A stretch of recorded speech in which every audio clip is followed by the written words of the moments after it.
Well, good morning, everyone. Matt Hart here. We're going to convene our June 4th meeting of the Advisory Commission on Intergovernmental Relations. This is a hybrid meeting today, and we've got a few folks in the room here at the Capital Region Council of Governments, and then a few members who have joined us online as well. We are a bit short of a quorum. But those of you who are online, just so you know who's in the room, we've got commission members Francis Pickering and Angie Eikenberry, and we've got Jim O'Leary, Steve Stefano, and myself. And we are joined by OPM staff. We've got Christine Goupil and Martin Heft. So as I said, we don't have a quorum just yet, so we can't really take action or vote on things, but we can discuss.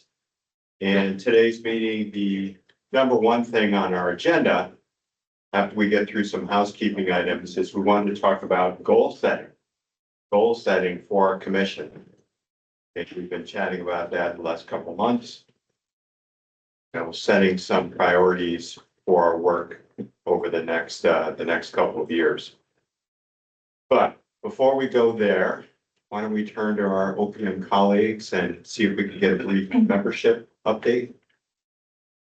Are we waiting on Martin for that? I think that's all right. Martin's just stepped away for a moment. Martin just stepped out. Okay, we'll come back to that.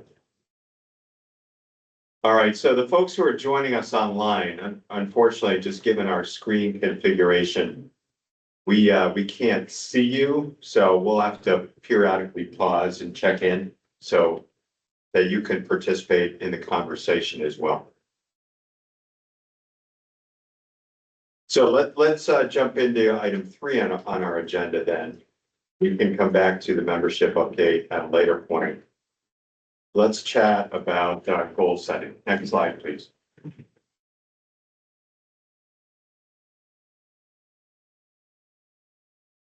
Not working. All right, bear with us, folks. Just working out a few technical issues. There we go. There it is. There we go. Okay, so what do we want to cover today in today's conversation? First of all, we want to revisit our mission a bit, talk about our mission, excuse me. It's set in statutes, so our ability to modify it doesn't exist. Morning, welcome. Thanks for joining us.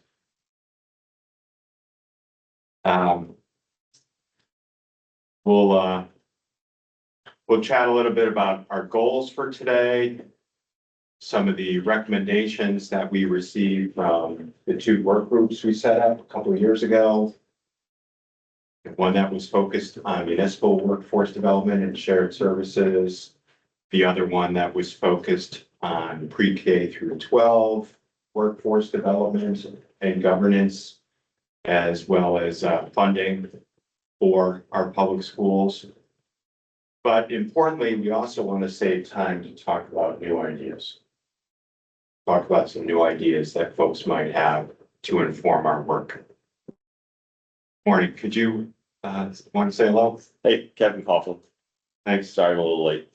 Oh, no problem. Thanks for joining us in person, Kevin. Really appreciate it. Happy to be here. Good. Next slide, please. So just to touch on our mission, a bit of a refresher for us all. So it's set out in statute, section 2-79A. And not to read it word for word, but most of the words. Our purpose is to enhance coordination and cooperation between state and local government. And there are 4 main facets to the work. One is to serve as a forum, right? To serve as a forum for consultation between state, regional, local officials. And we've done that for a good long time. Secondly, this gets at the work of the 2 subcommittees we established a couple of years ago. Just as one example, or as 2 examples, would be to conduct research on intergovernmental issues and prepare a report outlining the group's findings, any recommendations, etc. Somewhat related to that is to encourage and coordinate studies of intergovernmental issues by our universities. And we're thrilled to have Angie from UConn School of Public Policy here on the commission now. Just as one example, maybe research and consulting organizations. And then fourth, last but certainly not least, is how can we initiate policy development and make recommendations, to the state and then other levels or branches of government. So that's our mission as set out under statute. Any questions or comments? Here's the question. Jim? I don't want to forget that we have the innovation and research subcommittee. also. Yes, Yes. Yeah, we're gonna talk- We'll talk about that. I know it's not, we don't have a report, but right. still, in all. Yep. Good reminder. Important. Good reminder. Thank you.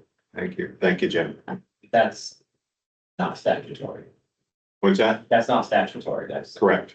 Correct, yeah, and we'll get into that in the goal setting. I would just say, Matt, that I think that, I mean, these, I think it's a good reminder for the commission members, these 4 bullet points in our mission statement. And I mean, these are all incredibly timely and important, and I think show the opportunity that this commission has, and I hope can inform what we think about and talk about today in terms of how we can best actually meet this mission, because I think we're not doing that right now, and there is an opportunity, and I really am hoping we get good, honest feedback from members about ways that we can make sure that we are doing it.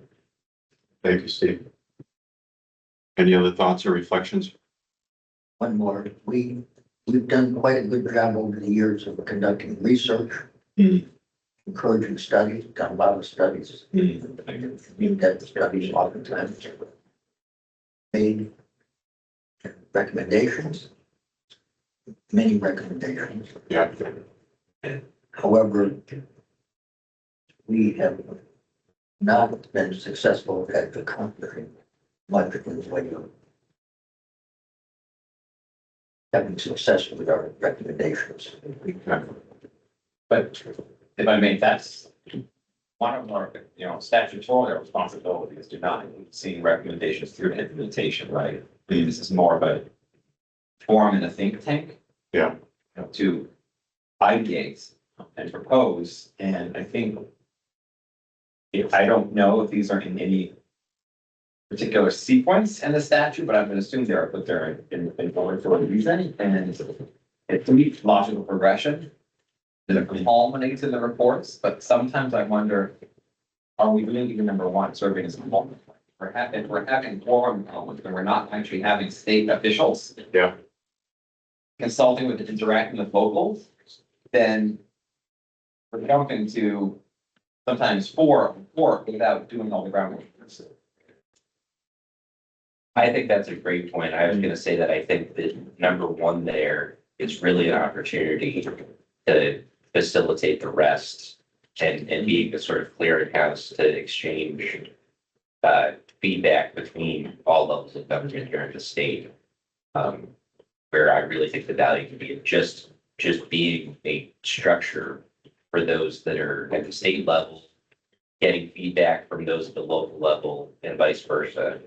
And I think that is the foundation of everything else that we're gonna be talking about. Sure. And it's not like officials don't have opinions, we're trying to experience with the chair, it's teasing that out, right? Like, maybe it's an anecdote, but, I think I was running late to a Westcott staff meeting, and I showed up.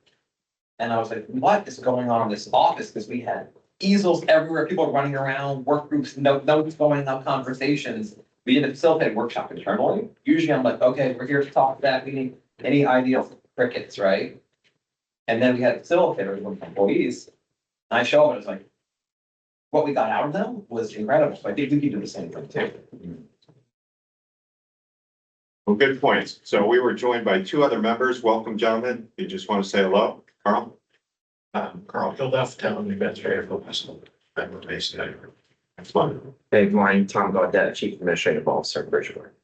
Welcome. Thank you both for coming, making the trip up.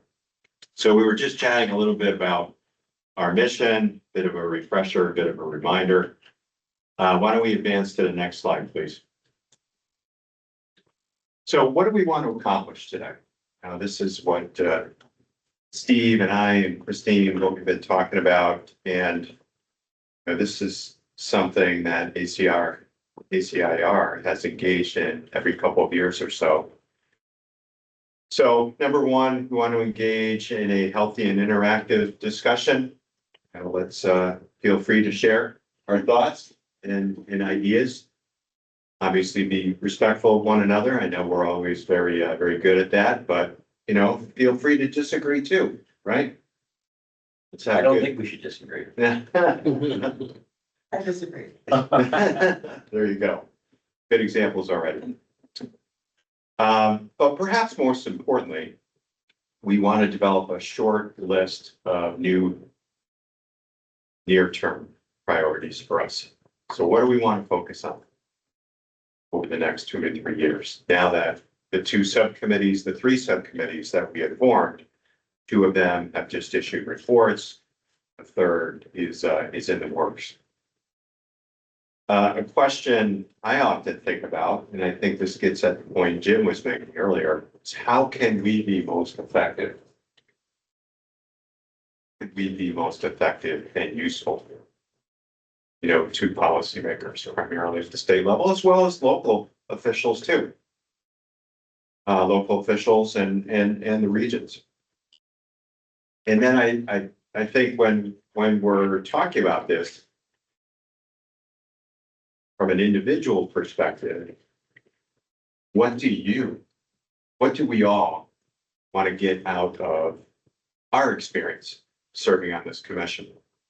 I know for some of us, it's probably job related, right? But, we all have our own individual motivations. How do we want to get the most out of our individual service on the commission? Thoughts, reflections on this? Does it make sense generally? Okay. I know we were just joined by somebody online. Are we close to a quorum at this point? We are at 12. We are at 12. Okay. So apologies to the folks online, just given our screen configuration, we can't see you. So feel free to, when we periodically pause for questions, comments, etc., just feel free to type in. Any comments from folks online? No, I agree with the discussion so far. Thank you, Ron. So who else just joined us online? I did, Keith. Keith, welcome. Great to have you. Thanks for being here today. Okay, why don't we advance then? So just as a reminder, the 2 work groups that did recently complete reports, the one focused on the municipal side of the house, the other focused on the education side. We're also going to talk about our innovation group, the work in the mix, that's being co-facilitated by Steve and Francis. But looking at the other 2 reports, these are the 6 main themes that emerged. Number one, how do we help our municipalities? How do we help our school districts build their talent pipelines and career pathways? Understanding that it's very challenging to fill various positions these days, and where is the future workforce going to come from? Second theme, and this related to both reports, is how could we potentially scale regional services or shared services between municipalities, shared services between school districts, between towns and school districts, as well as other entities. The third theme, where we received various recommendations, relates to compensation for employees, professional staff, working in both local government as well as in our school districts. How do we best modernize our hiring practices so that we can compete with other sectors like the private sector and even the nonprofit sector? Somewhat related to that is the issue of workplace stability. It's safety and retention, and how has maybe the decline in stability, perhaps the advent of social media and its impact on local government in particular, how is that impacting the workforce? How is that impacting recruitment and retention? Number 5, this relates specifically to our education-based report. There were a series of recommendations related to governance and reforms for special education services and funding. And then number 6, this gets at the work of our innovation group here, the importance of applied research and having data readily accessible for public sector entities across our state. Maybe a one-stop support, if you will, particularly on the data side. So we're going to spend a little bit of time talking about each one of these. And what do we think ACIR could conceivably do to advance the work? And, we may or may not. But we want to spend a little bit of time on each and then make sure we save plenty of time to talk about some new ideas that you all might have.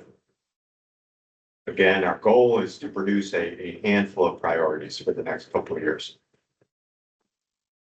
Next slide, please. So just a bit of a refresher for you.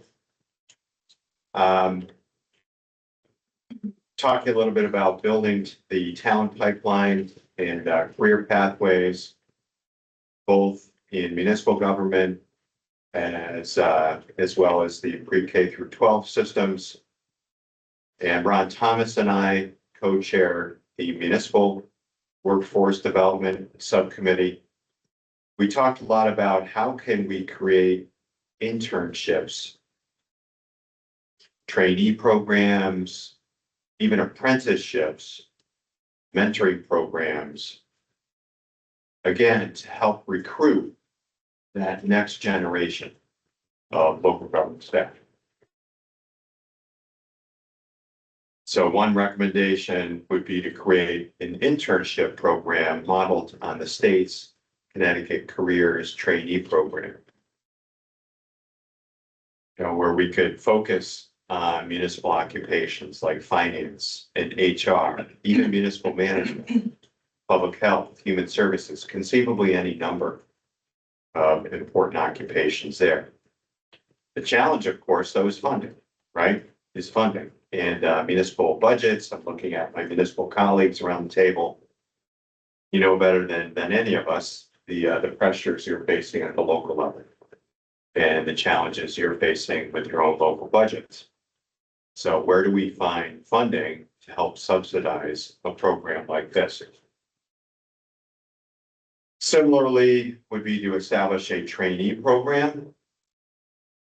One concept was a 6 to 9 month type program where we could focus on admin roles, public works, perhaps public safety, parks and recreation. Again, any number of potential local government occupations. Somewhat related, we talked about establishing an apprenticeship program. This would be taking those ideas a step further and establishing a state certified apprenticeship program, which I think is pretty unique for local government. And this we could use to create pipelines for those jobs that, may or may not require a college degree, but they certainly require certification and licensure. And these folks can be really hard to find, wastewater operators in particular. And Steve, you were the acting director of your department for a while, you could probably. God help us that I was in charge of the Manchester water and sewer system for about 5 months. Luckily, no longer wearing that hat anymore, but it's Yeah, what did you see during that experience? It's incredibly difficult to find people with certifications. And then the other challenge that we have, again, at the municipal level, is competing against some of our bigger utilities in the region, or even those that are for profit. Which that's a more general challenge across the municipal workforce landscape right now. But anything with specialized certifications, we are struggling with, and I think most of my colleagues in the municipal space share similar challenges. We're dealing with assessors. We don't have enough assessors in the state. We're always basically trying to pick from each other. Tax collectors, building officials. I'm 50% staffed right now in my building department. And to me, this is a really perfect example of an opportunity for ACIR, because I think it would be helpful if the state got some feedback about the challenges for certification with building officials, for example. The courses are offered during the day. I think it's a lot to ask people to, try and get a certification during the day while they're trying to, obviously make a living. Yeah. One thing we've done in Manchester recently is created a apprentice building official position, which allows us to hire somebody. They don't have full authority as a authorized building official, but we allow them to work for us and then go while on town time, take the required courses for certification. And then if they do get that, then they have a commitment to stay with the town for a certain number of years. But I think we're lacking a mechanism to give feedback to the state, to let them know in a dynamic way that the certification system is not meeting the current needs of our municipalities right now. And I think that's where, again, ACIR could really play a role. And for all of these things, I think whatever organization or role that we bring here to ACIR, whether it's on the local side or the state side, we're dealing with these challenges in a similar manner, but there lacks I think none of us have the time individually to kind of zoom out and spend bandwidth or the resources on solving them. And that's, to me, where ACIR can play a role. And getting back to that first bullet point of the mission, and just being a forum to give feedback to, state DAS on, is there a way that we could maybe adjust or modify certification requirements, things like that. So reactions to Steve's points? Francis? So this is absolutely a very important issue and worthy of a lot of public attention. When I looked at the list of 6 things we've been working on, and by the way, I uploaded to ChatGPT for critique while we're sitting here, but see whether you agree with me, which of course it did, but half of the items I don't think are intergovernmental items. Right? Like civility is not an intergovernmental item. That's just etiquette. It affects government. Yeah. But it's not relationships between governments, right? The civility problem is not that Martin is being really rude to the cause, right? Martin's wonderful. We have plenty of civility here, right? This is really an HR issue that's affecting municipalities across the state. And there is something intergovernmental in that we're poaching each other's employees, right? We could have a mutual non-poaching pact. And there is a need for collective action on this, but I don't see it as being specifically intergovernmental. It's not the relationships between the governments, it's the government with the labor markets and educational institutions, which may be government institutions, but a lot of these are trade schools and whatnot. So I think it's important. And when we're looking at vision, what ACIR does in the future, and if we're pulling ourselves back to what our statutory charge is, it really is intergovernmental relations. I think we need to run everything through that lens and say, is this a bona fide IR issue or not? It is an intergovernmental issue because A lot of our jobs require state certification by statute or other practice.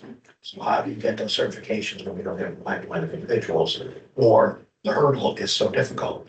No one is being the broker to collect the information from local level, take that complaining, push it through a lens, and then get it into it as an action item in the legislature or the regulatory agency. ACIR could play that. Role. Is it going to solve every one of those HR problems? No, it's not. It's going to be able to respond to the ones where you can't get an assessor because they have to be certified. You can't get somebody to work at your treatment plant. You're gonna have problems getting a tax collector either because again, you got certifications. Anytime you have that next certification that's required by statute, that's an opportunity for ACIR to figure out whether those requirements are helpful or hurtful, and how do you build the talent pipeline and backfill those spots? Then the marketplace responds if you've got the right things. So it stops being there. That's a great response because then we're focusing on the actual intergovernmental items and not the things that aren't intergovernmental. Right, because parts of this have nothing to do with just greater society and whatnot. But if we can focus on the things that actually are intergovernmental, then I think we'll be closer to our charge and maybe addressing things that others aren't talking about. I think that's a There's very nobody productive. So ACIR should be in the middle of that conversation. And ACIR is not one of those places that tips off, rolls off the tip of the tongue, and looks for resources.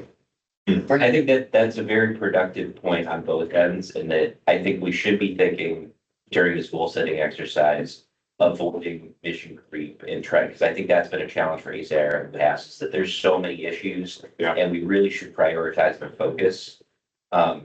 I don't disagree that maybe civility is something that really, maybe isn't an IR issue, but I do think that our challenge in getting certifications that are given by state agencies and thinking about ways to make it easier is one. And the same way that, we have a Department of, Economic Development that is issued in or interested in ensuring that we have, thriving workforces here in the region across the state, and we're struggling to get those people. Those are two challenges that could be a potential win-win if I think we have a dialogue. But Francis's point about, I think, keeping us focused on prioritizing what we actually should be doing in the realm of ACIR is a good one as we move along in the conversation. Yeah, so Matt, I would agree with Randy,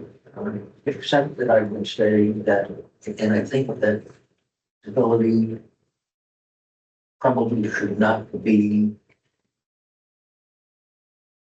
top priority list, but there's a lot of frustration on the part of local officials as it relates to activities, let's say, that happen in the state government environment. Yeah. And that hostility, that frustration leads to hostility. And there is hostility out there that interferes with accomplishing the above parts of the mission. So it's not entirely out of our realm of responsibilities, so to speak. It's not a key factor. Okay. Matt, Do you have a point? Oh. I'm Yes. sorry.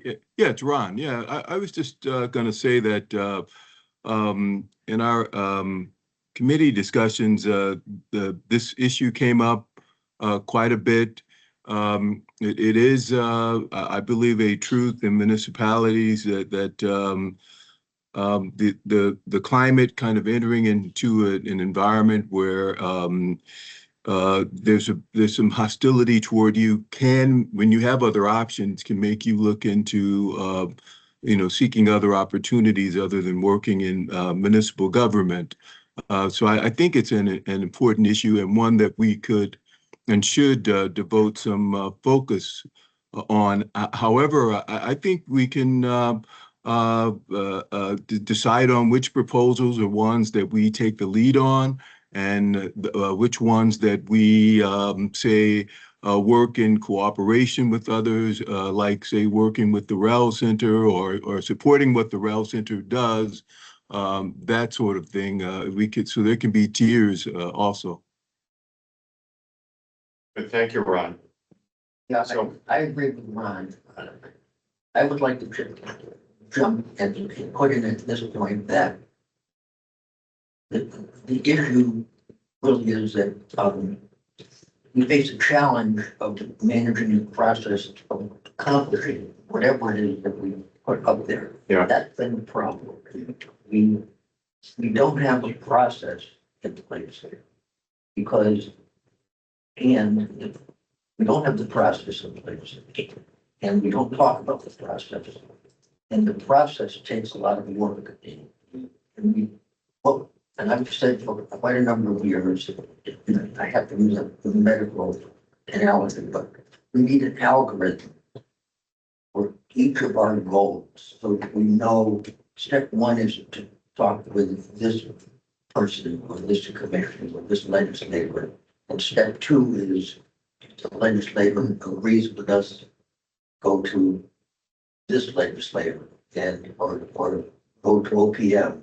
Yeah. Or go to CCM for cause. Mhm. There needs to be a roadmap of how you actually move through the process of gaining support for whatever the mission is, whatever the goal is, Mhm. because we don't have that. And that process may be different for each of the goals. So, and we don't have a staff. We don't expect that anybody in this room is going to sit down and put in the hours that are necessary in order to develop that process for each of these goals that we prioritize. Yeah. And so it seems to me that that's been what's been lacking all along. Just, there've been occasions over the years when we had somebody at OPM took on that process and walked us through that and actually did the marshaling of all of the people and made the contacts and that sort of thing. And we were successful when that happened. That was rare. So let's be mindful of that as we talk about next steps. I Yes, think, Kevin. I think on that point, right, is our goal today to figure out, because if we were to accomplish one of those things, one of those bullet points over the next 3 years, I think we'd all be happy, but you know, we have 4 huge items there and we have 5 more buckets to go, Right, right? Yeah. right. And, you know, I think given all of our limited ability to, you know, make some of these things happen, is now the time for us to whittle this down to 1 or 2, or, you know, create a group, say, pick 1, right? Because is now the time to kind of go through that? That's my question to you. Yeah, I think that's a fair point, and that's where I want to go. Couple slides here, we're going to talk about, okay, we've got these recommendations that we've established. What do we think, if any, we can conceivably move forward here at ACIR? Or are we just going to share this information with stakeholders? Angie, and then did you want to make a point too, Mark? I just wanted to mention some of our discussion that we've had too about like thinking about these,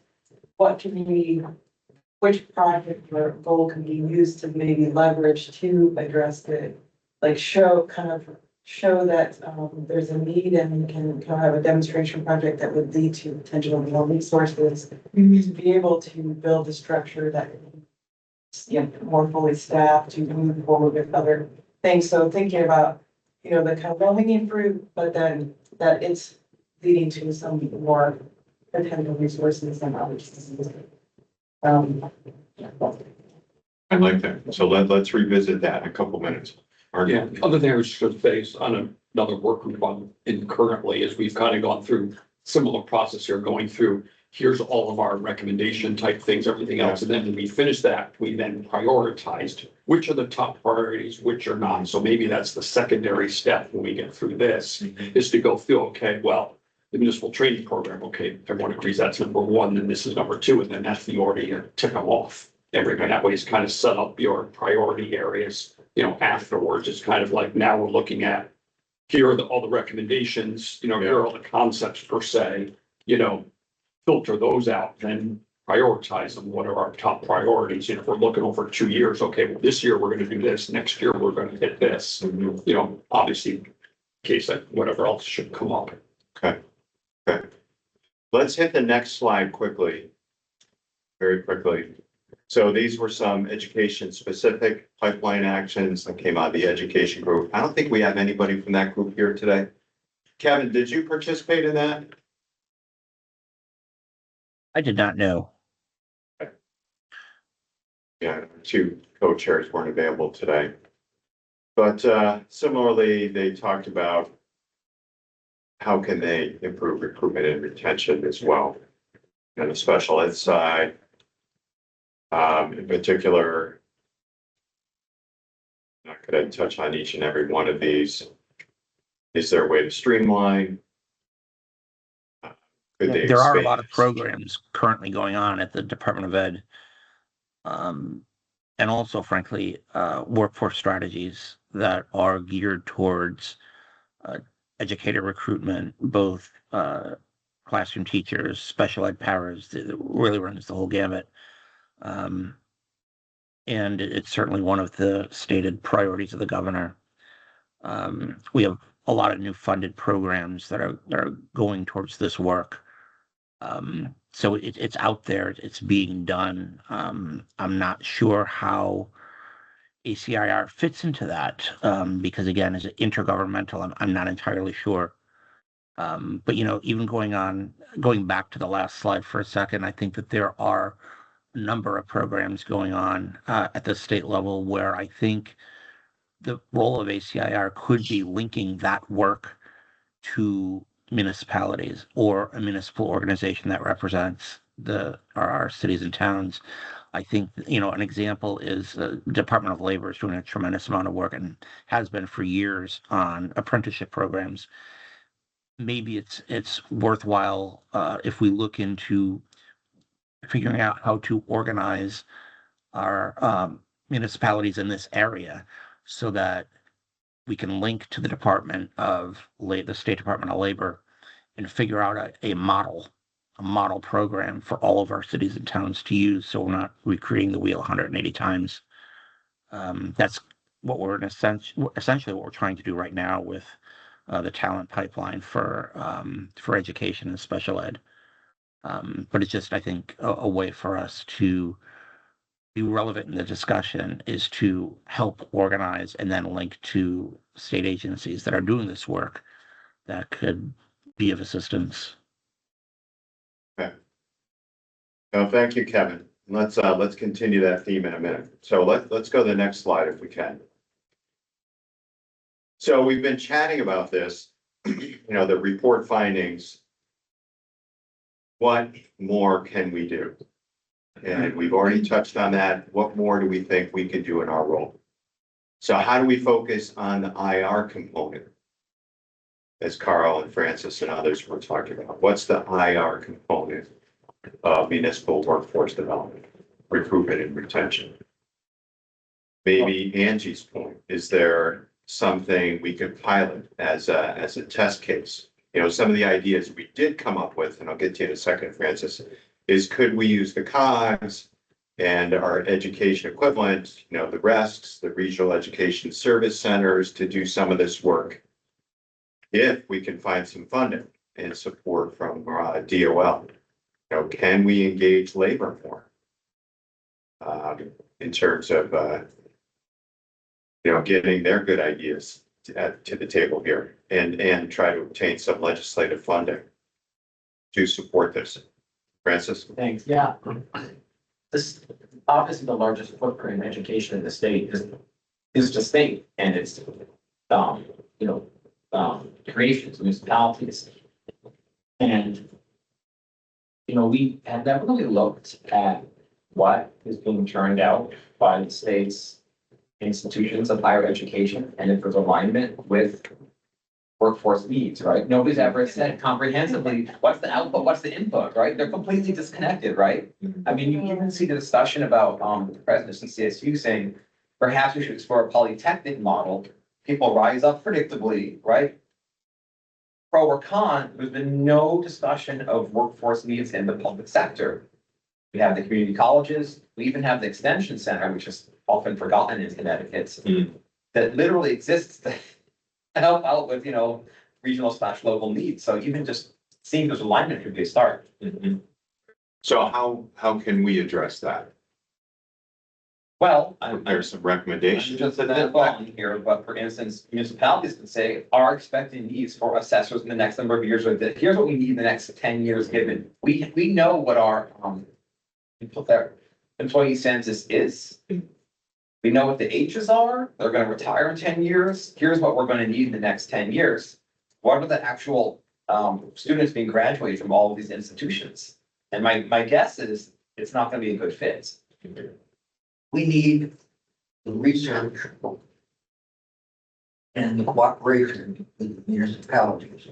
Research goes back to, I'll come back around to our third subcommittee. In my view, the work of the third subcommittee, unfortunately, in my mind, is the priority. Because we need that structure in order to accomplish what Andrew is talking about, and in order to create the pathway to be able to accomplish these goals. That's the critical thing in my view, is we don't have that organization. We need something like the Collins Center or the cooperation with UConn or some university or some entity that is going to be beholding and ACIR and accomplish what we all decide in our meetings needs to be accomplished going forward. Okay, Gotta have that. so let's make sure to get to that in a couple minutes. The last time we met to discuss goal setting, question I asked at the time was, what was our constituency? And I have to ask the same question now in this context. Who is our constituency? Talking about playing a role, being a broker between local government and state government. Local government doesn't necessarily know ACIR exists and what it's supposed to do. State government. So what is our role given the fact we have no resources? We should be a broker, trying to identify what those workforce needs are going to be if this is going to be our goal. But nobody knows who ACIR is, so who can we partner with that people know already under the umbrella of an ACIR event to try and work and find out what those needs are, what the pipeline's going to look like, what the pressure points are with certifications and the like, building official. When the economy's poor, you got lots of contractors that want to be in. When the economy's not so poor, they all disappear and we have that constant ebb and flow. In the past, we've always had consistent people available. Now, it's a little harder. Yeah, the building official classes are online. Perfect, that doesn't solve my problem. Yeah. So identifying what those issues are and then fleshing them out to be a broker at the state level for who the appropriate agency is. ACIR can play that role. It's just, I'm not sure who our constituency is and who we're trying to serve. We write reports, I'm not sure they're consumed by the leadership at Hartford.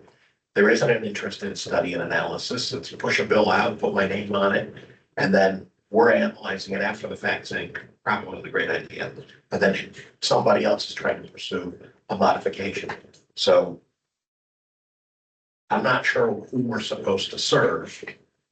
And that's got to be part of this conversation if we're going to try to do something and move forward. Is who are we trying to serve, and do they even know we exist and connect with them? So let's spend a couple minutes on that. In my view, we've got several stakeholders, right? We've got the General Assembly, we've got state agencies, we've got municipalities and school districts. But to Carl's question, how do we think we could be more impactful? You know, during the short conversation we've had this morning, you know, particularly from Jim and the history, is that's been a struggle for our commission, right? How do we be truly impactful? How can we be helpful? We need an organization, a structure that accomplishes exactly what you're talking about. Because our constituents vary from time to time. And so, as I said before, someone has to figure out in each instance, okay, what the priority is. But once you know the goal, there has to be a process for reaching out to the constituents who may be affected one way or another by that goal and gaining their support. This takes a lot of work. This is not something you can just say, okay, let's vote on it and let's go and accomplish that goal. No, that's just the very first part. That's why, for example, we don't have a report, say from Steve's research committee, because I've suggested, I think that we need to go to the next step and figure out how to accomplish that goal before we put the report out. There's no point in putting the report out and just saying, well, here's the report, because just as Carl says, whom are we speaking to? And nobody's listening, so to speak. So, I mean, that's an exaggeration, I know, but that's basically the reality of it. And so we need an infrastructure like UConn or the Collins Center or some place that does that sort of work, like the Collins Center does. You know, we don't necessarily need the Collins Center. We need something like it in the state. That would be very beneficial to all of the various constituents and to the players who are involved in trying to create a better functioning government for the people in the state. And how do we do that though, Jim, in a time when resources are so limited? Well, that's At the state level, we see the pressure the universities under, the state agencies are under. So perhaps the goal should be figuring out how do we do that. I want to get to Kevin and then Tom as well. Yeah, I mean, I think a part of no one knows who ACIR is. I think the trouble, again, those points before is we're for everything, right? If you want people in the General Assembly to know who you are, you've got to have an issue, one or two, right? Here's the one or two things you want to accomplish. And then you can build a constituency to get a bill passed. Like that's, you have to pick the issue first. If you're, here's a 50-page report of all the things you should do. Yeah. Well, we had the one issue that we worked on most recently for a number of years, and that was trying to get a handle on perhaps some property tax relief. And so that was the main priority. That was a top priority for 2 years. And perhaps longer. So Jim, I'm gonna politely step in because I want to hear from Tom too. Yeah, I mean, I'm gonna repeat a lot of what's been said, but relatively new to the group, but I do feel like there's a lot of broad goals going on here, a lot of generalized issues. And I don't think this group really has the gravitas to be issuing large reports and get people to read it and consume it, as has been said.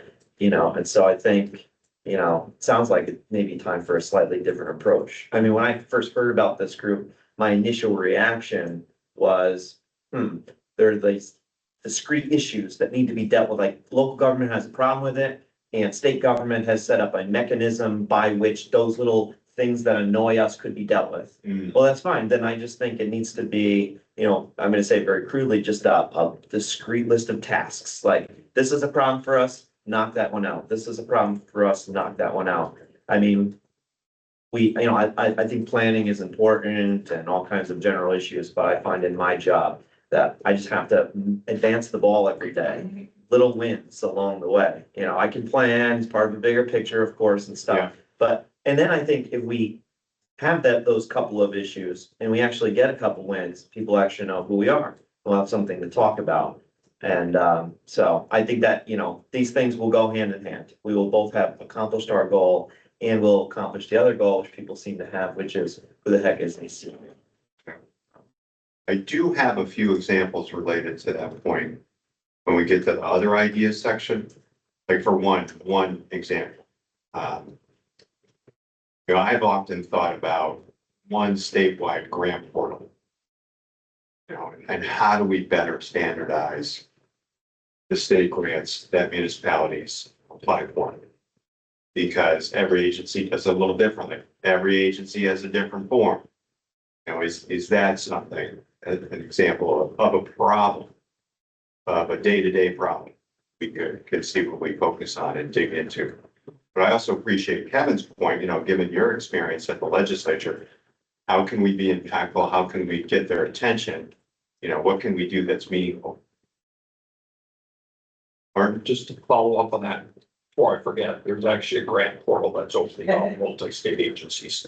I did hear that was in the works. So that's already in process and it's going online in a few months. Won't be every agency, but it's a start. Yeah. And it's, you know, it's one portal system for municipalities or any one that's applying for grant to be able to go in, and it's one system. So they'll say. We were impactful, all right. Just so you know that that's already happening.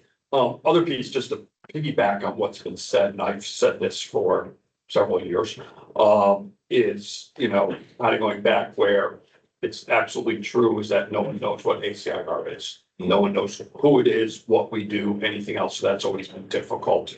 Go back and Jim knows this from, you know, past history and everything else. ACIR used to be on the legislative side. Yeah. You know, on it. So it was more known. You know, when the work that was done, we had a huge cabinet of all the old publications that were done at those times, you know, and everything else that was funded on the legislative side. Then it got shifted over to OPM.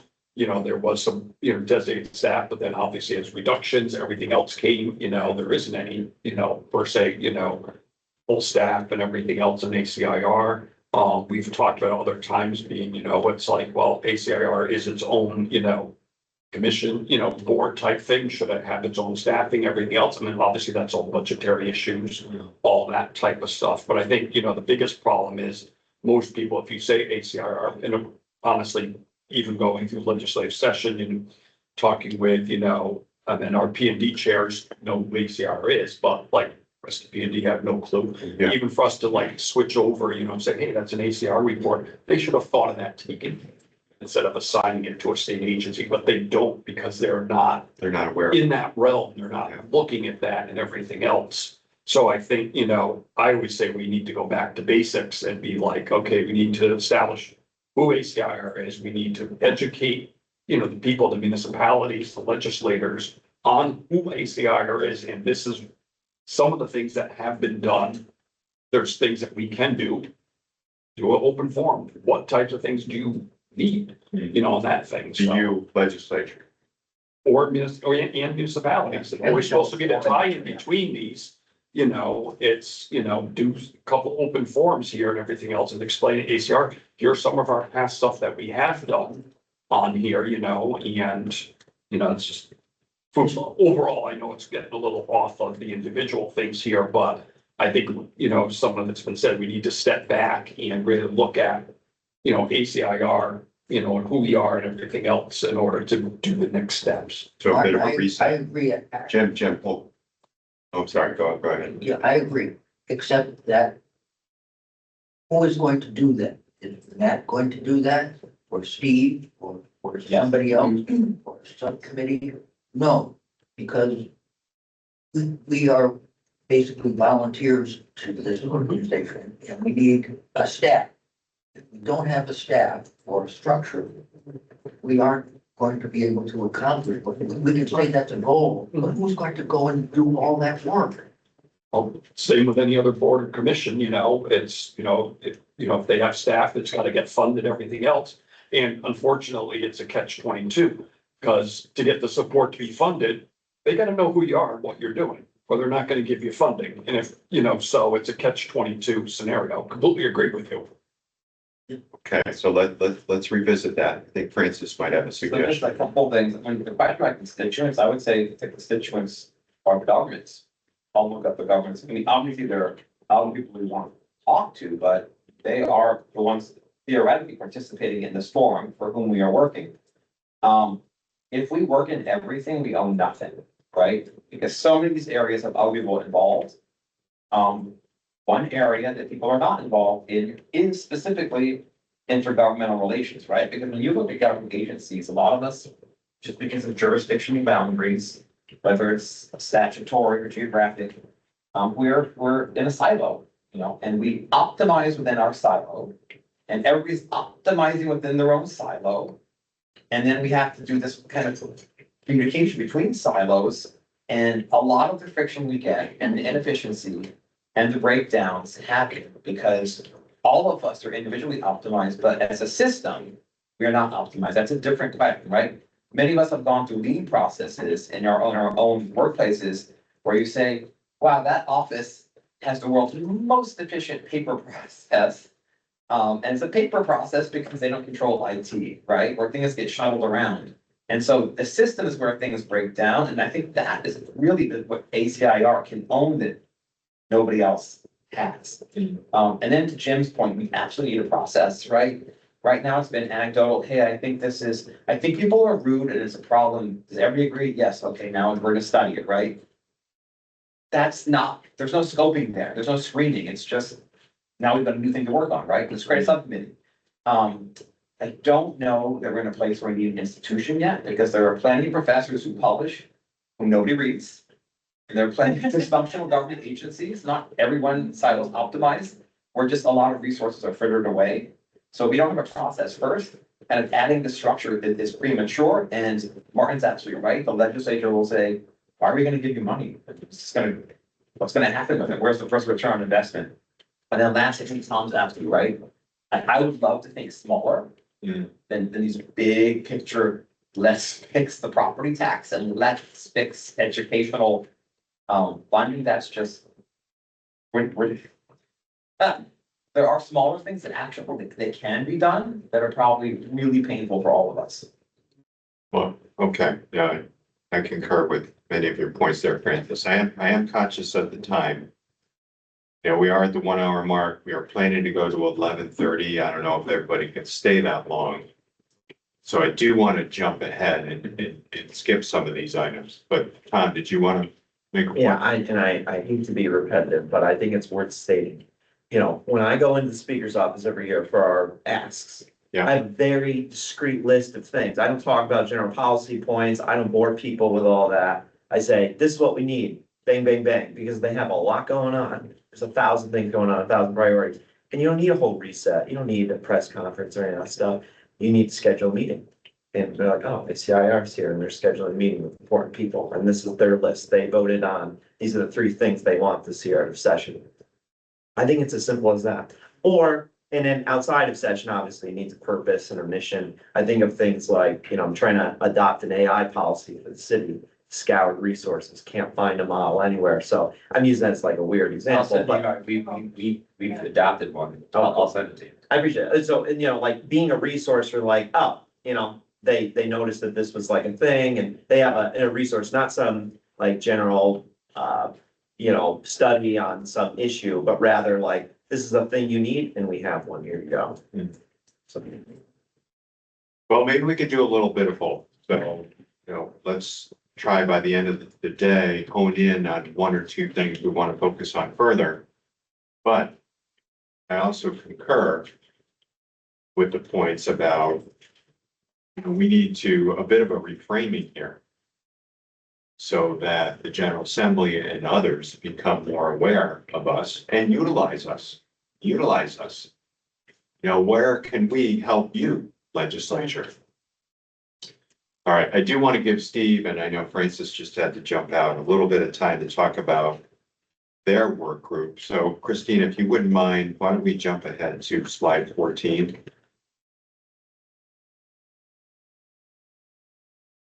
Yes.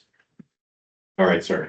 You Yeah, I'll- prepared to facilitate for a bit here? Yeah, so I mean, to what Jim has talked about, and I think this gets back to a lot of what has been spoken about so far, in that what we lack here in Connecticut is a institution that has the ability to take on some of these 30,000 foot issues, which, and I don't even mean the really lofty, 40 and now ones like the property tax, but just things like how we deal with workforce development, how we try to create structural opportunities to deal with these structural challenges, which we just don't have in our day-to-day jobs, the ability to do.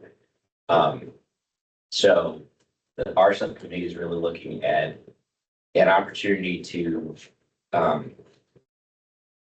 identify a institution that could take on somewhat of a sort of a think tank role to do research that is relevant to all these issues that we're discussing.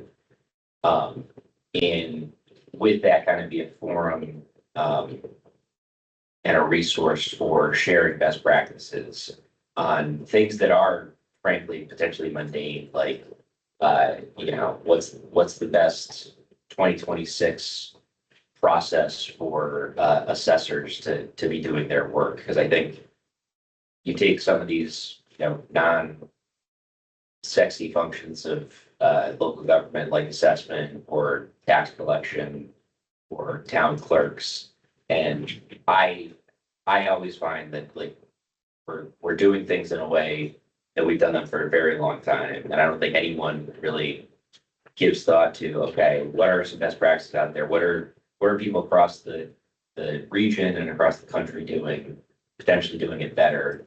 And Connecticut's own structure of, set up in 169 cities and towns, which obviously is not how you would start from scratch, I think also is one of the reasons we have this challenge.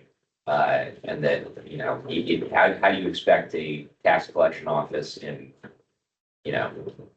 Ashland or Goshen,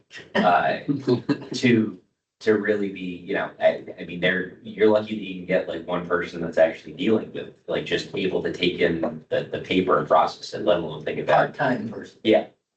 How could we be doing this better? So a couple of things that we've been working on, we've been obviously very grateful for Angie and the Yukon School of Public Policy for having just some working discussions about, are there partnership opportunities between ACIR and the school to maybe we could be a clearinghouse for some of these ideas, and then could funnel that to the school to try and work on policy research and get sort of feedback mechanism there.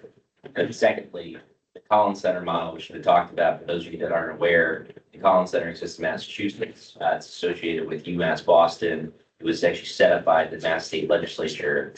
And they are sort of a team of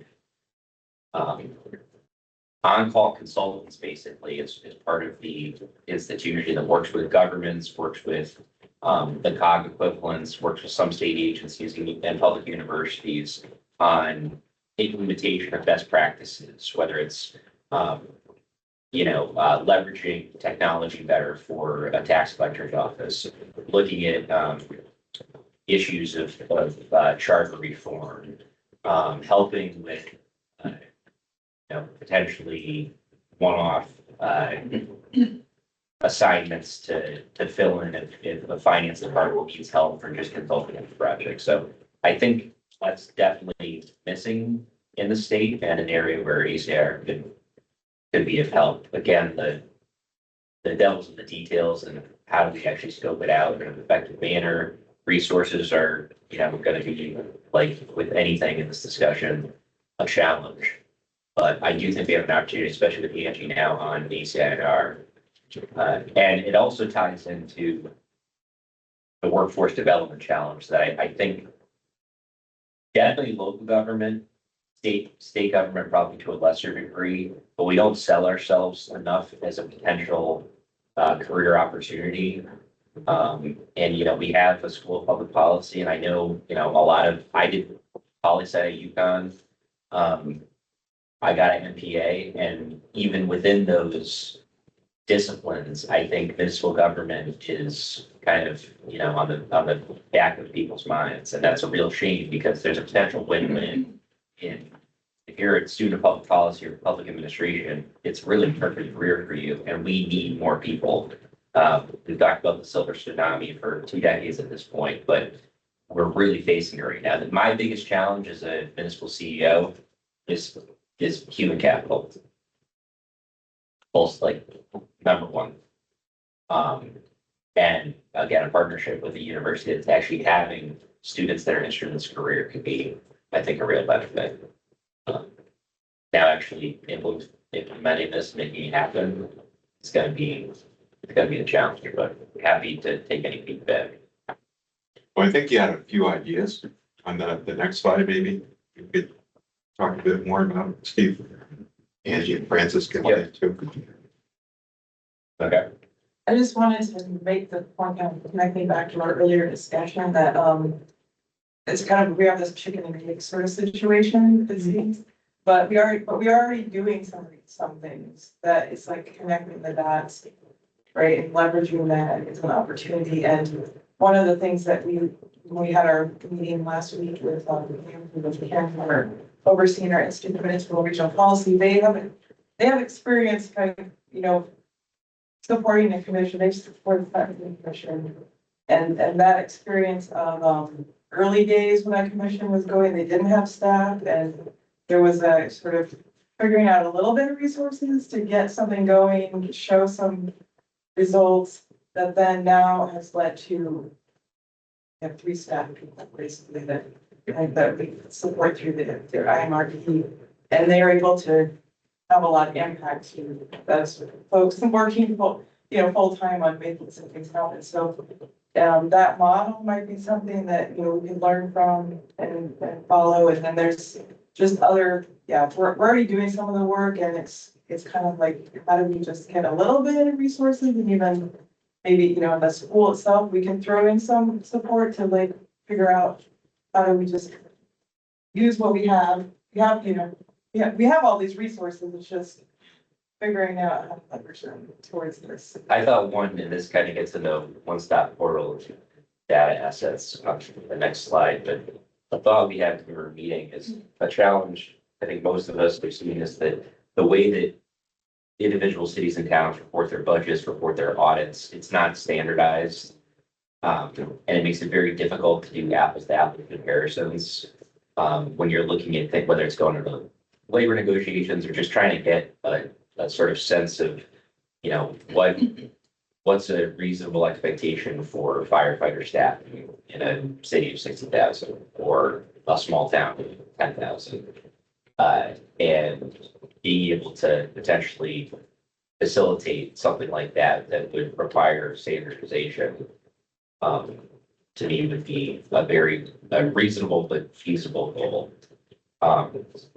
And I think that obviously there's a lot of focus right now on prudent financial management and transparency. That could be an area where we could get some support. And then one other thing that relates to all of this, I think, as we talk more, I think we just need to identify some legislative champions that I think there would be interested in this, but we need to Kevin's point, I think we need to show that we have an opportunity here and then get some people that are in positions to actually pass bills to get on board with it. Second bullet point, Evans, informed policy making, that gets back to our discussion of, if we can identify what issues we want more sort of objective analysis on, whether it's best practices, whether it's, trends, just doing an analysis of whatever service for, the past 20 years and how things have changed, whether that's things like public safety, or things that are, maybe less exciting, but having an ability to partner with researchers that can, have the experience and the ability to do, really thoughtful studies and analysis, and then come back to us where we can ask questions, get feedback, and hopefully inform recommendations based on that. Thank you, Steve. Francis, did you want to add in? Because you've been involved in this work too. Well, I think it's really building the infrastructure for many different applications, right? Like data is so important, and we have some really good examples on standardization in camera records among municipalities. And so we probably should have a running process to see what actually can be standardized. And that, of course, will, once you have standard data, it facilitates analysis, which then you can ask so many more questions, so much more easily. I think that, you know, the big challenges are like this is the systems approach, right? Of like how we optimize across the system, which is probably gonna be a lot of smaller questions. But also really how we modernize government, because we've been spent a lot of time talking about municipal staffing needs. But that's assuming we need the same staff, right? Like the tax collector today is very different than the 18th century, where you had no database and you had no business mailings and you had no, auto pay. Like, what is the role of the tax collector nowadays? Do we need to reinvent some things?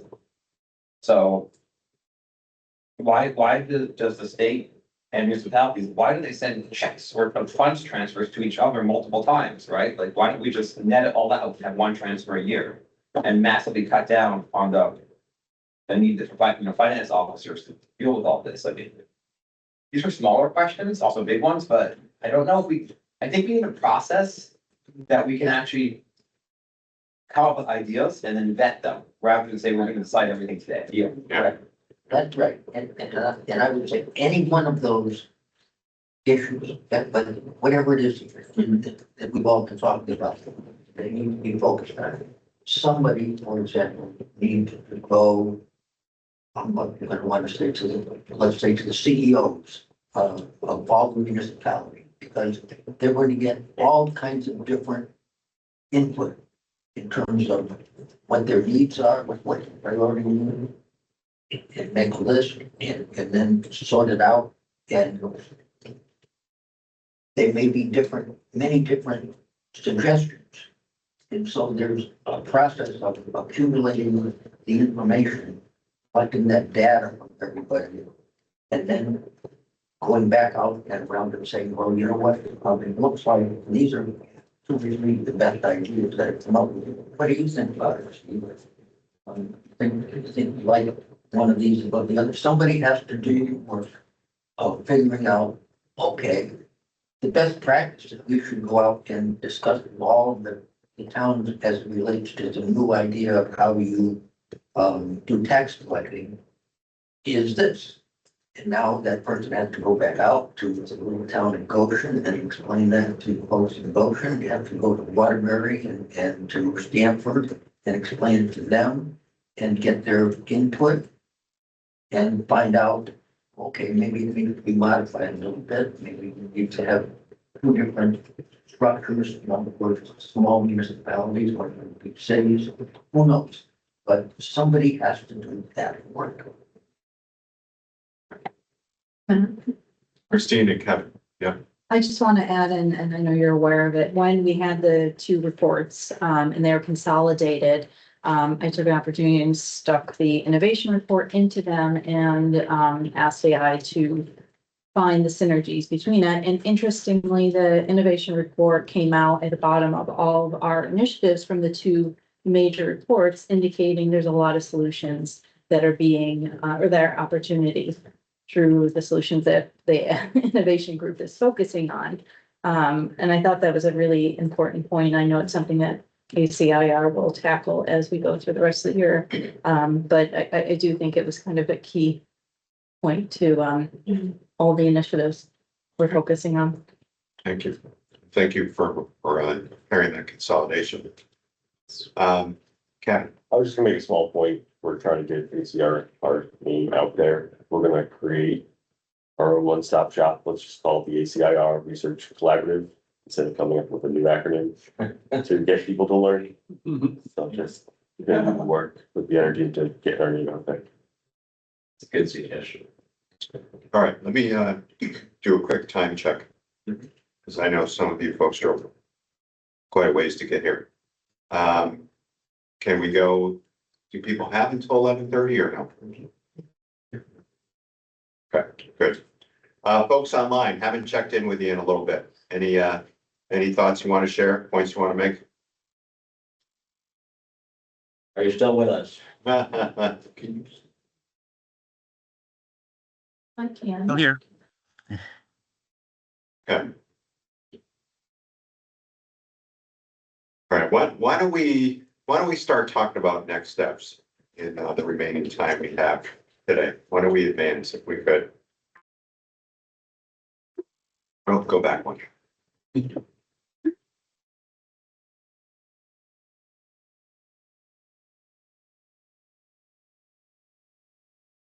Oh. Keeps jumping on you. Back. The arrows aren't working? No, Okay, the- all right, so we've been touching on this throughout this morning's conversation, but where do we want to go from here? Where do we want to go from here? What do we want to focus on over the next 1 or 2 years? There are a couple things that have stood out to me, and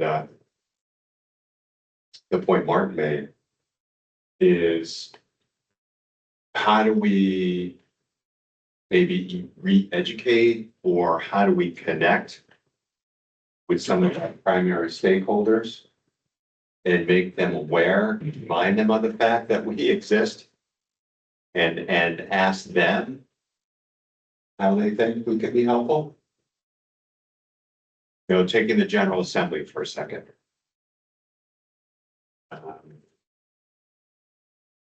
I don't know, what do you think? If we were to try to schedule a virtual outreach session, could we get folks to attend, understanding the many demands on their time? Isn't it sort of what I would be, to me, I think we should focus maybe on the strategic plan and what we want to accomplish. And then I would say we should do targeted outreach to certain individuals. And I'd be afraid of doing an open session where we say, please come. And then, we might get 5 legislators, and then we're kind of having this discussion again, and they're like, Yeah. I still don't know what ACIR does. Right. So I think if we can from here, really prioritize and focus and figure out what we want to accomplish. Yeah.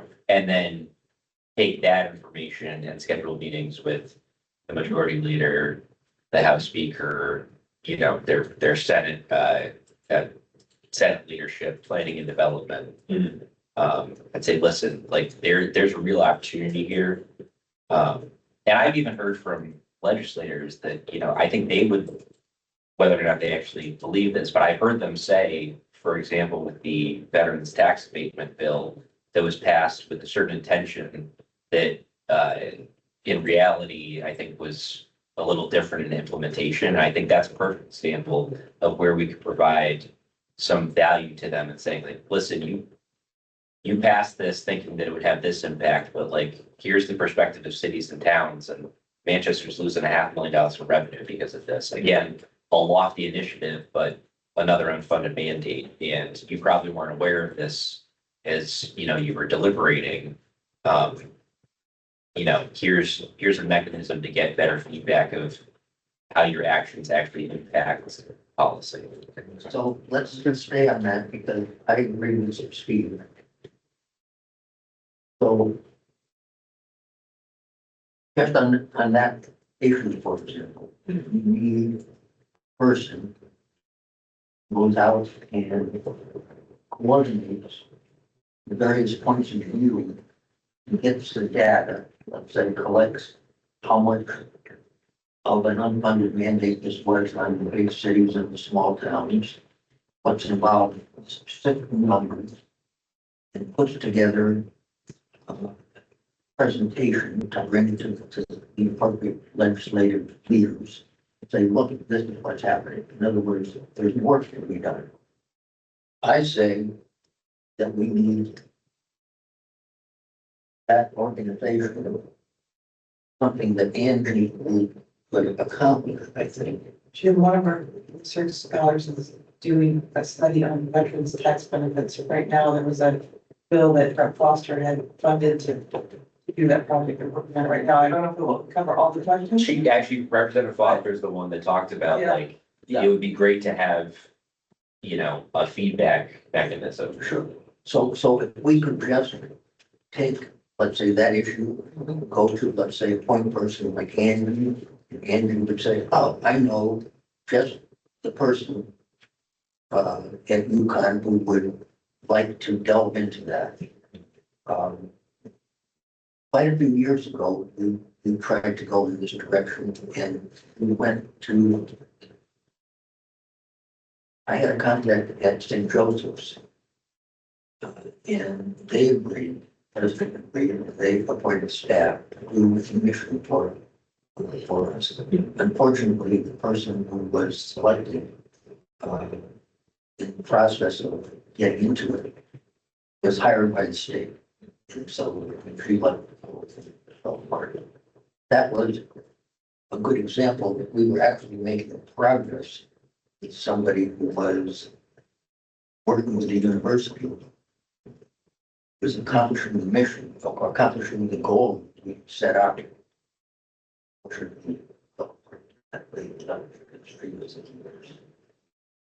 So thank you, Steve, Jim, and Angie, and I want to come back to Steve's point in a second. Kevin? But I think to go back to the good point Tom made before, right, like, you don't just have a meeting to have a meeting, right? It's, hey, we're with ACIR, we've identified 10 things to make change at the state level that'll make certification better, whatever, right? And we want DOL to add municipal training as a part of their workforce development. Right, those are our two asks. It's in this bill, or it's in these two bills. Do you have any problems with those? Right, like, you don't just, again, to the point you were trying to say, if you have a forum, like, who the heck's gonna show? Yeah. Right, so you have that ask, and then and then people will know who ACIR is, like, oh yeah, the people who did the certification thing. Right, and I think, ACIR is in a weird position because you brought up the veterans property tax thing, right? Like, the legislature heard from all the town leaders, right? They didn't need to hear from us.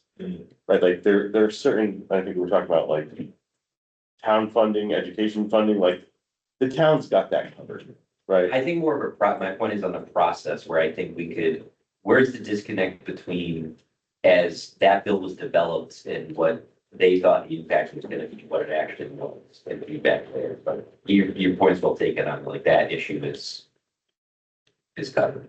Yeah, and I don't know if that's just a very specific thing where, that went through the whole process and no one thought it would have that. Sometimes it just happens with, even when we pass stuff at the town level, and go, oh, no, that blight ordinance went too far. We have to fix that, right? So, I mean, it's just an issue of government in general, anyhow. Well, it's inadequate research and like not enough, the homework was not done on that, right? If people had studied this, they could have quantified the impact better in advance. Right, and I think that's part of what's happening by the process is a lot of them are just they're flying blind.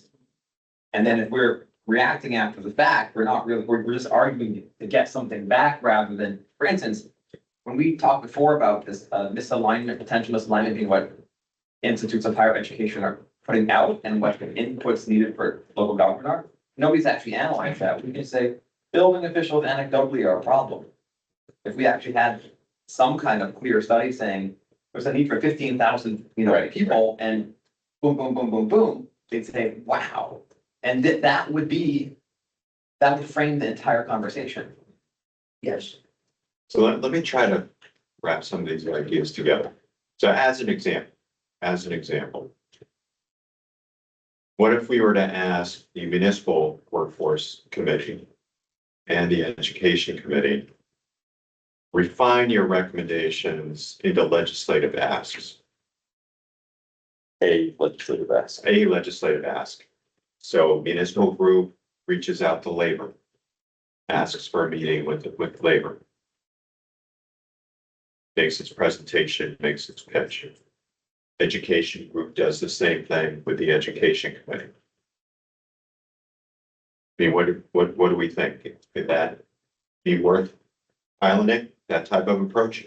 I mean, I think that's actually smart. Start with the chairs, see what they're going to accept, not accept. Once the ball starts moving and you've got language, then you go up to higher leadership and you say, hey, this is what's pending in these committees. Just want to let you know that this is what we're behind. Or with this thing, we want to push this. Mhm. Can you know, Mr. Rojas, can you make sure this gets on the floor at some point, you know?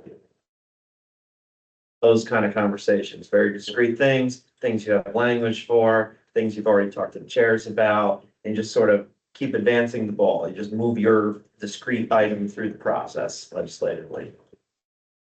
But the alternative approach is to actually do some research, put it out, right? So last year, we had a bill on riparian buffers, and unfortunately, the bill got at the last minute. But that bill emerged from a report that Westcott put out 5 years ago. 100-page report, so resources were involved, totally comprehensive, and it documented that we are the only state in New England and one of only 9 states nationwide that has no statewide riparian buffer protections, right? And so that has become the rallying cry, that we are the laggard in New England. So you can define what the debate is if you do the research. Mhm. And that's that's different than saying, speaking privately to a legislator and saying, here's our priority. This is actually putting it out there publicly with press releases and whatnot and saying, we have a problem. And here is what it's specifically. Yeah, but I like, and again, I don't think you need to go overboard with the research, right? We're talking about, again, certification of building officials, right? You can take 3 towns that say we are down X number. Like, and we're having trouble recruiting them because we can't getting them certified because of where the time is. When they can actually get certified. Like anecdotal evidence is probably more persuasive, in my opinion, than big old numbers sometimes, especially given sometimes the amount of energy it takes to acquire those big numbers. But no, I'm not saying research is bad here. I'm just, sometimes you don't need to have all the information to make your point. Yeah, I just think the point's a bigger one, right? Because some towns say, oh, it's assessors we can't get. Oh, it's planners we can't get. Oh, it's finance officers we can't get, right? And then you're just, And I think my point is just, pick one. Pick 2 things you're having trouble recruiting. Identify the problem and say, can you fix this? Look, here are 5 towns that can't recruit these people. But right away, there may be 5 towns or 10 towns or 20 towns that have one specific problem, and that's their problem. Well, there's another 20 towns or 30 towns that have some other problem. Folks who are the 20, they aren't gonna like the process, and so they're just not gonna be involved because it isn't their issue. So I would argue that it's more complicated, and that's why you need the research that involves reaching out to everyone with these issues and having a comprehensive discussion, let's say, with all of the municipalities to come up with what really would be what does everyone want to focus on? What can you get CCM to cost? And all of the CEOs to come together and go to their legislators and say, this is what needs to be accomplished. And then what information will bring to the legislators to back up and support them on the part of ACIR. I mean, I think that's how you start moving this forward, then, is that you have ACIR in partnership with COST and CCM, 2 entities, local municipalities know, they don't know what the hell ACIR is. Use them to collect some baseline information on 1 or 2 things that we think are gonna be a thing we want to push forward, collect some of that information, and then you start having that legislative process. I agree, nobody up there is gonna read a 100-page report. That is not the mentality that they have. That's not the interest that they have. They want to push a bill with their own idea. They don't care what the data is. The data is always after the fact. So anecdotal is gonna move the needle because that's the level of attention span. And that'd be criticism, but that's how it seems to work. And there's a difference between using data to drive home a policy point or push our agenda without having to sit and spend a ton of time trying to do the research. You know, I don't think this body should be wasting its time with that as much. I mean, it's fine. If we're gonna sample municipalities and ask for information and collect data in that way, sure. But I think, again, this report writing stuff. It is part of our charge though, Tom. Yes. But if, well, screw that, who cares? I mean, no, really, I mean, who's looking back at, well, you know, we set up a meeting with the legislative leadership and say, well, it says in the statute here that you're supposed to be doing, we're not gonna do that. We're gonna show up with our thing, we're gonna say, this is what we want. This is the problem that we're facing, and we've got language, here it is. This'll make our lives easier, what do you think? And by the way, we've already spoken to the labor chair about it, I think it's a great idea, you know? And if you fix the problem for 5 towns, that's a good win for us, right? It doesn't have to solve a problem that all 169 have an issue with. Solve the problem for 5 towns the size of Manchester. Cool. I fundamentally disagree with this approach because this is actually why we're in the situation we're in, right? Because everybody goes to the legislature and says, here's my little tweak, and I haven't considered how that affects anybody else. And we see every year more and more global solutions for local problems that have completely not been studied and get slipped in overnight. And we have a completely dysfunctional legislative process in Connecticut. It's largely uninformed by fact. It's all anecdote. And if we end up being another outstretched hand saying, here's just a little fix we need, we're actually contributing to the problem. We're not solving it. I mean, I didn't imagine the ACIR would be pushing any mandates on towns. Right, all this, I'm sure any solution we come up with would be options that towns could avail themselves of, right? Christine. If I can add, a lot of the presenters that we have for the Innovation Committee, some of the other ACIR functions in other municipalities, other states did tackle a lot of these issues, and they were looking at that research so that the legislature had the information that they need, the fiscal impact on every municipality, the long-term impacts of the legislative content that's going to be written into the bill. And that was the resource that, you know, everybody sort of felt from the innovation group would be really beneficial on this, on our level, the Connecticut level. Yeah, we don't need a 100-page report, but we do need some information so they make good decisions. And I think a lot of us have seen, you know, I know I'm under huge pressure, right? OLR, OFA, but they're reactive. And their information is not adequate. We keep dealing with these unintended consequences because there's not enough information flowing to the legislature. We go to. If I can make just one more point too, representing the largest city in our state, there are a few of our towns that represent big population centers that, you know, they only affect us, but there's kind of a lack of coordination sometimes among us. You know, I think of like little issues, like an issue that's been pending for many years, about how many buildings our fire marshals need to inspect every year. We can't possibly do it. It would take like 20 times the amount of staff we have. All of our major cities have it, huge liabilities. And it would be nice for a body like this to get us together behind those types of reforms, studying it to make sure it's not going to have unintended consequences. But those are the types of things where, you know, there may be a lot of little towns in Connecticut that aren't bothered by it, but it bothers us. And so it would be really cool if this group could, you know, engage our towns and cities on that level and be like, hey, you guys are gonna get behind this. We would be really excited. I know New Haven and Hartford would be too, around that type of stuff, you know? So would Manchester. We struggle with, and we cannot meet that statutory requirement for once a year. Right. You could also document how long it would take us for cost, we could collect that data and basically say, here's a table of what the cost would be, and share that, and the legislators, then they'd have to back, you know. To be really effective, these are all very good points. To be really effective, back to my point. If we spent a year accomplishing, let's say, that mission, that's a long time to spend on that issue, and 1 year we would actually accomplish it. Whereas we could probably easily identify 10 or 15 issues right away that are important. So we need 10 or 15 professors, I'm going to say, at UConn,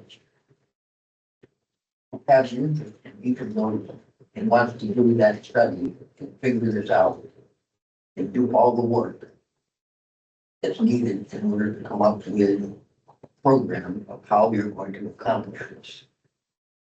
And I just want to go and take a 50,000 foot view.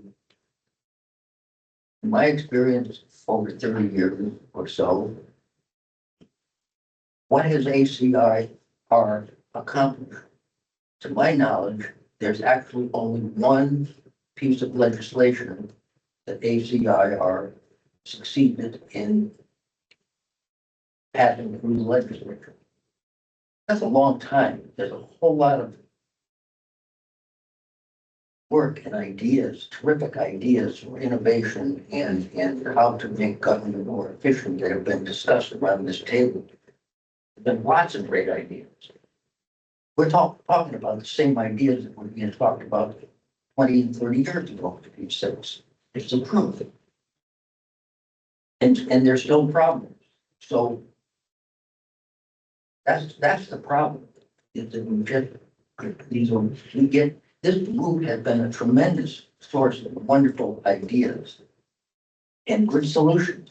But we just can't move it. Well, that's why Steve and I wanted to engage in this conversation, Jim. I don't think we're necessarily going to complete it today.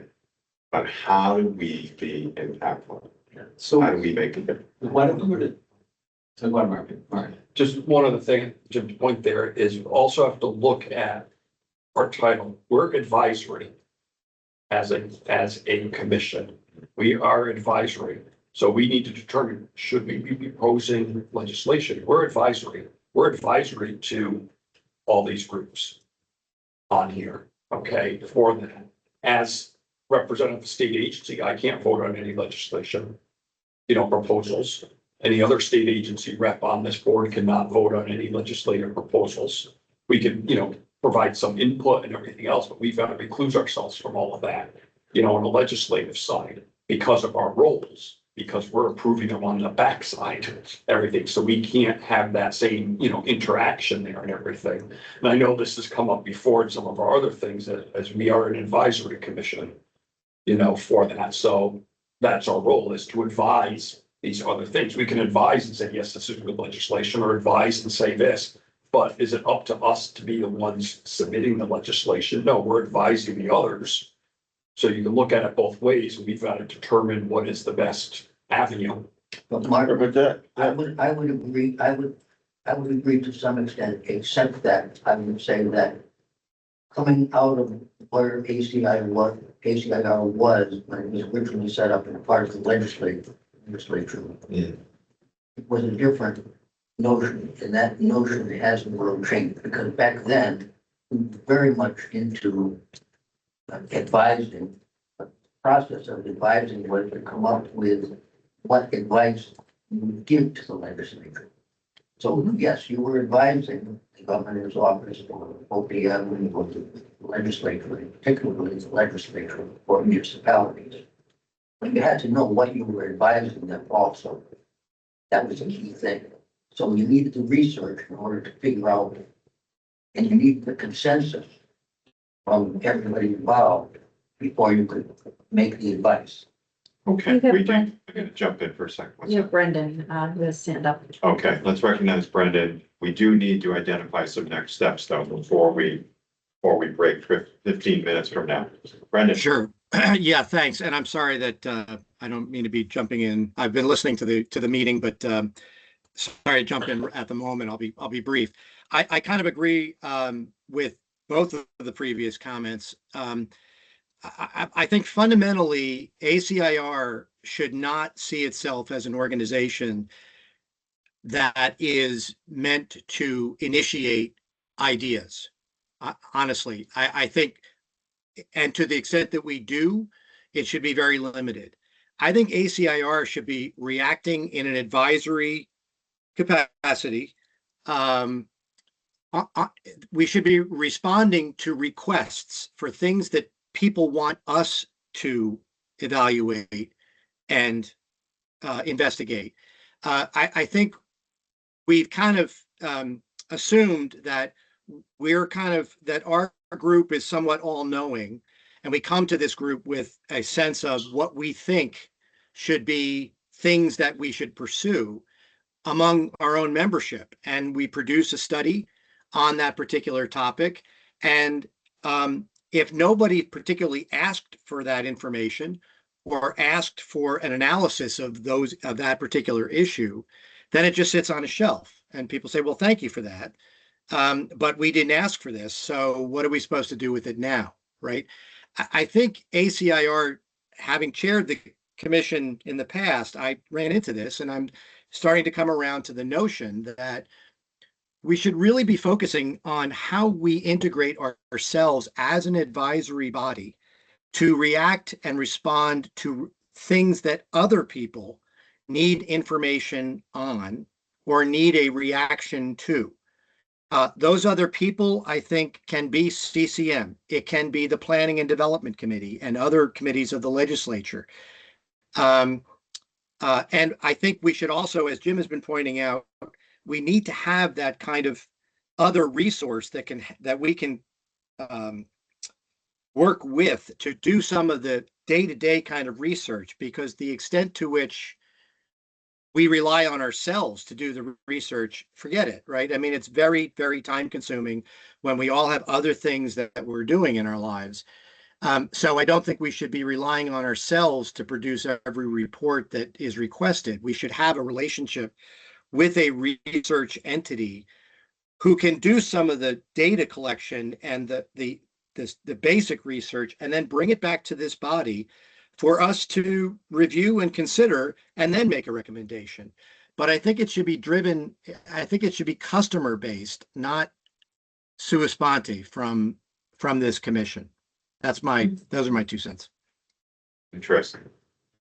All right, so I like that, Brendan. It is a bit of a shift in thinking. A suggestion here. So what if we were to ask Steve and Francis continue their work with the innovation subcommittee, because they still have some things they want to explore. But what if we were to try to craft a bit of a survey, if you will, to municipalities that we could funnel through CCM and cost? Hey, here's some of our recent work. Here are some of our recent, we wouldn't want to make it too long. Here are some of our recent findings related to workforce development and other things. But what are some of the intergovernmental relations issues that you would like us to explore? State agencies too. We could query state agencies as well. But to Brendan's point, Yeah, I like that. how do we maybe become more advisory again, instead of introducing, the ideas, the big policy changes that we think are appropriate, but have not been able to advance? Well, I think that's part of it. Other part is you gotta meet with key leadership, legislative side as To well. Educate them about And ACR, here's what we're here to be able to help you with. Mm. So they are aware of it. Start with the leadership. We have a connection that can help get us. Start talking with some leader. There's gonna be some leadership change next session, as well as, some people, committee may be changing and everything else. With elections, everything, go in and talk to those key, go in and talk to P&D, go in and talk to education committee, go in and talk to, just say, on that there, so that way it's kind of a dog and pony show, if you will, And to Martin, if I could just interject, to Martin's point, I would love to see ACIR become a resource for, let's just take the Planning and Development Committee leadership. They know what issues are going to be coming before them every legislative session, and they may need and want input from smart people who are in the field doing this stuff to get to beyond just public testimony at a public hearing. who can actually provide them sort of a nimble response for background purposes that would really inform their decision-making as to what that particular issue, how that particular issue should go. I also think, and that could be true with education issues, it could be regional issues, labor issues, but also I think of Sean Scanlon's efforts on property tax reform, right? Let's establish the relationship with the comptroller's office to be a resource for them on particular issues that they're pursuing, where they may need some input from smart people, just like Sean has been doing on his own. We can be a resource, I think, for those kinds of initiatives as well. And seeing ourselves as that kind of a hand-to-hand research resource available for the policymakers, so that because that's something that they're asking for, as opposed to us telling them or anybody else what we think a priority should be. So could we do those three things? Number one, the innovation subcommittee would continue its work. Number two, you craft something of a survey to key constituencies, such as municipalities, such as state agencies. And then Martin's idea of engaging in outreach to key legislators and key agencies. I think that's a terrific idea of an approach. My question would be, who is going to do all that work? Is it going to be you, Matt, or Steve, or Christine, or Martin? Right. That's the problem. Okay, Well, I so- think we have to huddle and think about that. I'm not sure we can solve that today, but it is a key issue. That goes to the subcommittee. Steve's subcommittee. To maybe solve that problem. Figure out how that works. We know how it works in Massachusetts to some extent. Yeah. And we know how it works in some other states. So, you know, we have someone, and we have the people. Wonderful resource. So we can tackle that problem. I also like that suggestion Tom had made, something nitty gritty about that fire inspection mandate. Is there an issue like that we could tackle relatively soon? But that's why we want to do the survey. That's why we want it. We give here 10 municipalities, say this is an issue. Yeah. We say, okay, we can run with this. Right. Then they're invested in us and they're interested, right? Yeah. But I feel like I'm hearing two different things, and one of them wildly underwhelms me, and one Okay. excites me a lot.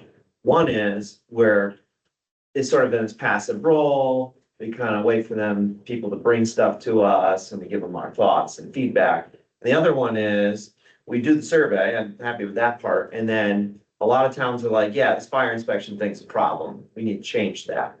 And then we get in everyone's face about it, and we tell them that our towns have a problem with this, and, the state would be better off if we fix this policy thing.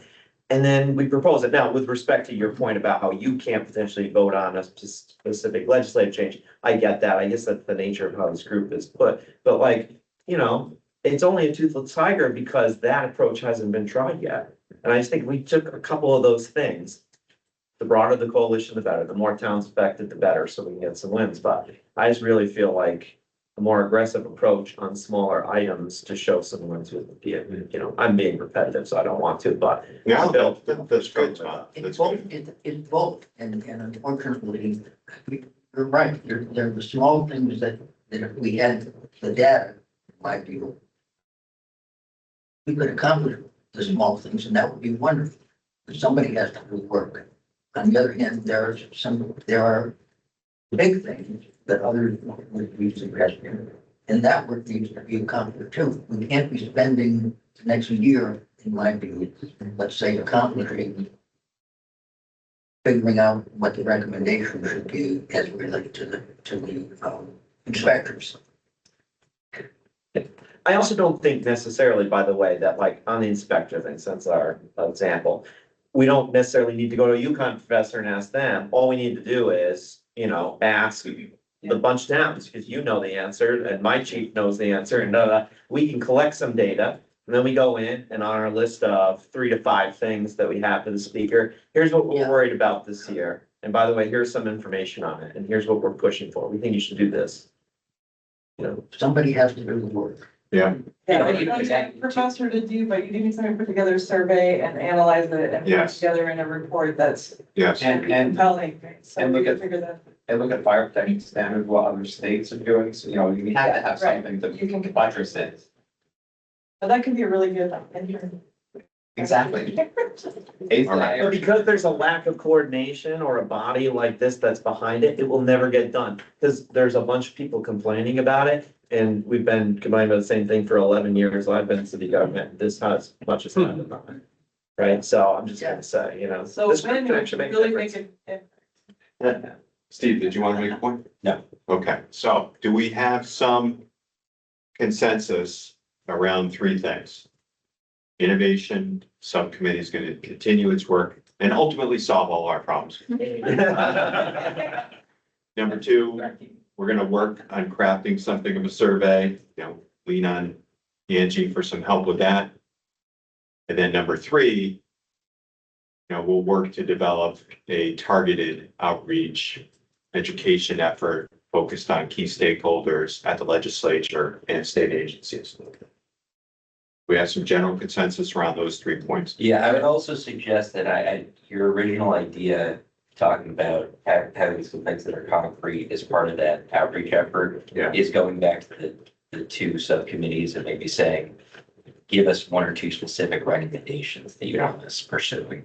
Okay, Yeah, and to that point, like have the subcommittees in effect done a survey of sorts That's a good that idea. they did all that work. Again, if we can get them to hone it down to 1 or 2 things, and then we can look at those 1 or 2 things as a body. yeah, We can see how did they come to those recommendations, what's the data or survey or whatever that brought this up. And then we can have something to actually talk about. Or reach out to stakeholders. I like that, Kevin. Thank you. All right, so Steve and Martin and Christine and I will debrief today's meeting. We'll try to flesh out these next steps in a little better detail. Looking at our agenda here, I should ask, just for purposes of the agenda, why don't we move on to public comment? Any members of the public here? I don't think so. We can close that item. Folks online, Brendan, Ron, if you're still with us. Anybody else, any concluding thoughts you'd like to add? I'm good. Okay, I have a concluding thought. yes, I touched on another issue, and that is the ACIR forum and the membership. We often do not have a quorum. We often have only 3 or 5 people who would speak at the meeting. That's a problem. And so it's very difficult to move ahead when you don't have a quorum. And where you don't have the whole group in a consensus and enthusiastic about what you're supposed to be doing. Okay, I'll stop there. well, maybe if we modify our approach a little bit, we'll gain more traction. I hope so. I mean, do we need to have a business meeting every month? Or every 2 months, and the alternate months are working meetings, right, discussion meetings? I would like to explore. I suggested that, and even to be more focused on, I've suggested potentially maybe we have a permanent subcommittee, because there's too many people to get things done. And you need 20 people, you just. Good idea. Yeah, we could give some thought to our format. All right, any other concluding thoughts folks would like to share? Yes, I'd just like to thank you for hosting, Matt, and Thank you. bringing us all together, and Steve as well, and everybody for showing up. I know it's a busy, beautiful day. Yes. And it's great to have all of you here, so much good contribution. So I'm excited. Good. And I want to Great. echo. Thank you, Matt. Yeah, thank you, Brendan. Thank you all for coming. You know, I know folks drove a long way today. Really appreciate your good ideas and your perspective. So thank you. Christine, when do we meet again?